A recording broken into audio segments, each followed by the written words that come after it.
Hello बच्चों, कैसे हो आप सभी। उम्मीद करती हूँ आप सभी अच्छे होंगे। तो आज के इस वीडियो में हम हिंदी व्याकरण का टॉपिक पढ़ने वाले हैं, भाषा और व्याकरण।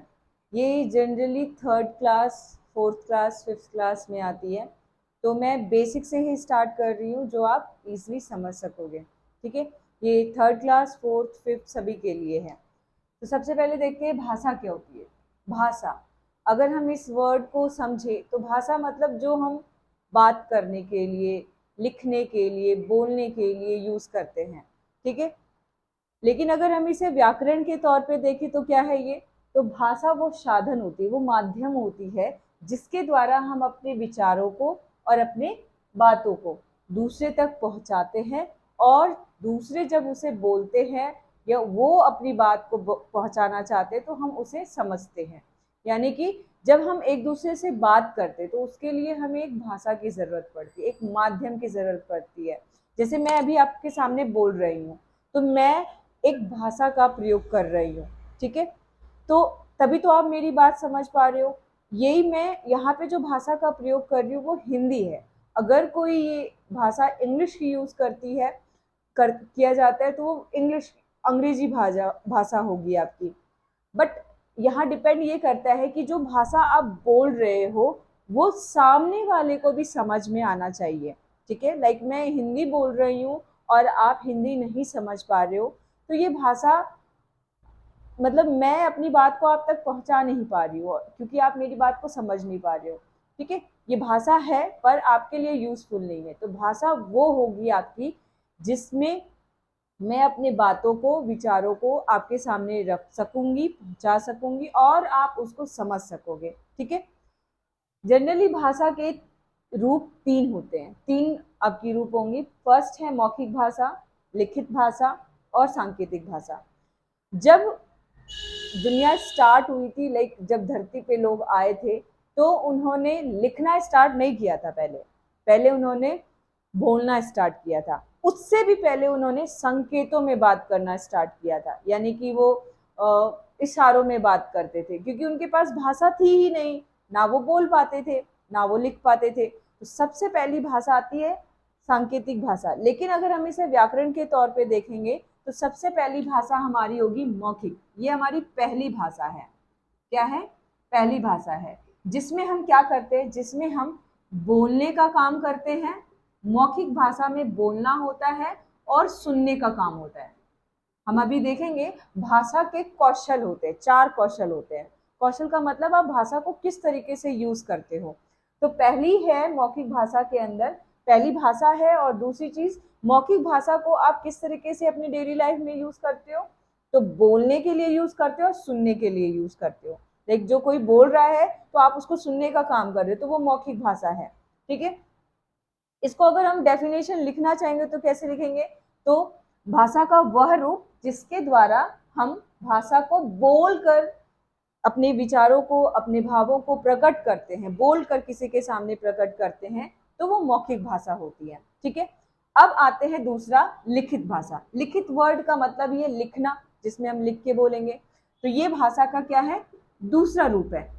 ठीक है, दूसरा रूप है और इसमें हम मेनली क्या करते हैं, लिखने का काम करते हैं और पढ़ने का काम करते हैं इसमें। ठीक है, लिखना और पढ़ना लिखित भाषा के अंदर आता है। और इसको अगर हम डिफाइन करेंगे तो कैसे करेंगे, तो भाषा का वह रूप जिसमें हम अपने विचारों और भावों को लिख कर प्रकट करते हैं। मौखिक में क्या था कि भाषा का वह रूप जिसमें हम अपने विचारों और भावों को बोल कर प्रकट करते हैं, तो वो हमारी क्या है, मौखिक। और जिसमें लिख के प्रकट करते हैं वो लिखित। ठीक है, आई होप आपको अच्छे से समझ आ रहा होगा। अब है नेक्स्ट सांकेतिक भाषा। सांकेतिक भाषा हमारी तीसरी भाषा होती है व्याकरण के स्तर पर मैंने जैसे कि बताया आपको, पहले भाषा नहीं थी तो हम संकेतों में ही बात करते थे।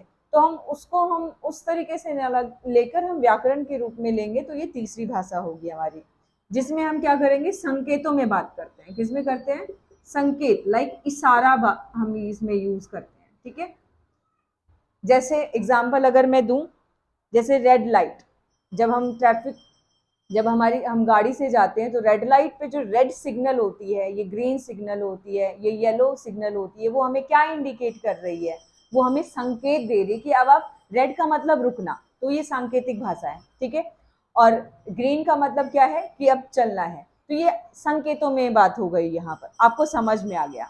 या फिर जैसे मैंने कहा ये, तो मतलब इसका है कि चुप रहना है, मैंने कहा इस तरीके से, तो मतलब इसका क्या है, जाओ। तो संकेतों की भी भाषा कुछ हद तक हम अपनी डेली लाइफ में यूज करते हैं, ठीक है। अब समझते हैं लिपि को, ठीक है, क्योंकि भाषा तो हम बोल सकते हैं, पर जब हम भाषा को लिखने की बात करते हैं ना, तो उसके लिए हमें लिपि की जरूरत पड़ती है। तो देखते हैं लिपि क्या होती है। लिपि भाषा के चिन्ह, यानी कि जो आप वर्ण यूज करते हो उनको लिखने के ढंग को लिपि कहते हैं। मतलब आप जो आपकी भाषा है और उसमें आपने कौन से चिन्हों का प्रयोग किया है, ये कौन से वर्णों का प्रयोग किया है।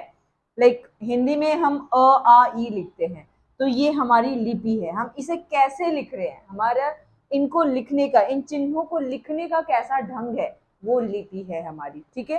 तो ये जो हमारी लिखने की ढंग है हिंदी भाषा की, हिंदी और संस्कृत इन दोनों की क्या है, देवनागरी लिपि है। ये जो लिखने का ढंग है हमारा, ये देवनागरी लिपि का है, ठीक है।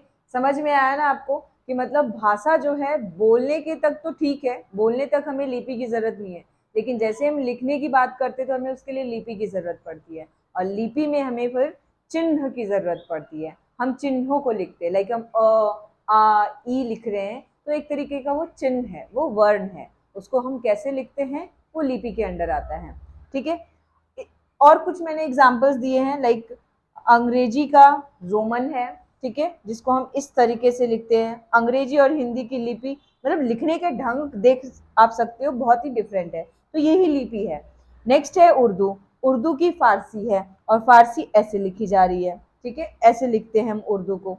अब पंजाबी है, तो पंजाबी की लिपि गुरुमुखी होती है। और मलयालम है, मलयालम की लिपि सलाका होती है। इसको मैंने इसकी लिपि नहीं, इसकी मैंने चिन्ह नहीं लिखे क्योंकि मुझे लिखना नहीं आ रहा था, तो मैंने सिर्फ भाषा और लिपि लिख के रख दी है, ठीक है। अब हम समझेंगे व्याकरण क्या होती है। तो व्याकरण एक्चुअली हर एक विषय की अपनी व्याकरण होती है, हर एक भाषा की अपनी व्याकरण होती है। तो हिंदी की भी अपनी व्याकरण है। तो व्याकरण वो होती है, वह शास्त्र है, शास्त्र का मतलब वो सब्जेक्ट है, ठीक है, जो भाषा के शुद्ध रूप का ज्ञान कराता है। शुद्ध मतलब हम डेली लाइफ में जो बोलने वाली भाषा का प्रयोग करते हैं ना, उसमें कभी कभी हम शुद्ध रूप में नहीं बोलते, बोल देते हैं, समझ भी आ जाता है सामने वाले को, पर वो शुद्ध नहीं होती है। लेकिन जैसे हम लिखने की बात करते हैं तब वहां पे शुद्ध रूप की बात की जाती है, ठीक है। जैसे कि आप एग्जाम देते हो और आप जब लिखते हो एग्जाम में अपने कुछ आंसर्स को, तो उस टाइम आप शुद्ध रूप का इस्तेमाल करते हो। आप अगर भाषा का अशुद्ध रूप यूज करोगे तो वो मार्क्स कट जाता है।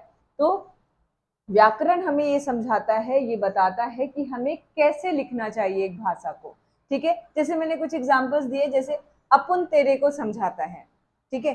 तो इस ये समझ तो आ रहा है कि ये क्या बोलने की कोशिश करा जा रहा है, पर ये व्याकरण के तौर पे सही नहीं है।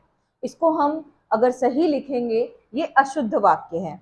ये क्या है हमारा, ये है अशुद्ध वाक्य, ये अशुद्ध रूप है भाषा का। लेकिन जब इसे शुद्ध लिखेंगे हम, तो मैं लिखूंगी मैं तुम्हें तुझे समझाता हूँ, या मैं तुम्हें समझाता हूँ, इस तरीके से। तो ये क्या है, शुद्ध रूप है। समझ में आया। अब दूसरा एग्जाम्पल है, हम खाना खाती हूँ। ये सेंस नहीं बनाना, समझ आ रहा है कि वो कह रही है मैं खाना खा रही हूँ, पर ये जो वर्ड यूज किया है हम खाना खाती हूँ, ये करेक्ट नहीं है, ये अशुद्ध है। इसकी जगह वो क्या बोल सकती है, शुद्ध अगर बोलना है उसे, मैं खाना खाती हूँ, ठीक है। तो ये गलत है बोलने का तरीका, लिखने का ये सही है, ठीक है। तो ये व्याकरण हमें सिखाता है, और हर एक विषय का, हर एक सब्जेक्ट का व्याकरण है। जैसे इंग्लिश एक भाषा है, तो उसकी भी अपनी एक ग्रामर है, ठीक है। इस तरह स्पेनिश एक भाषा है, फ्रेंच एक भाषा है, तो इन सभी की अपनी एक ग्रामर होगी, ठीक है। तो अब हम नेक्स्ट वीडियो में आगे के एक टॉपिक को समझेंगे, वर्ण और वर्णमाला, ठीक है। तो अगर आपको कुछ समझ नहीं आता है तो कमेंट बॉक्स में ज़रूर लिखिएगा। तो तब तक के लिए जय हिंद,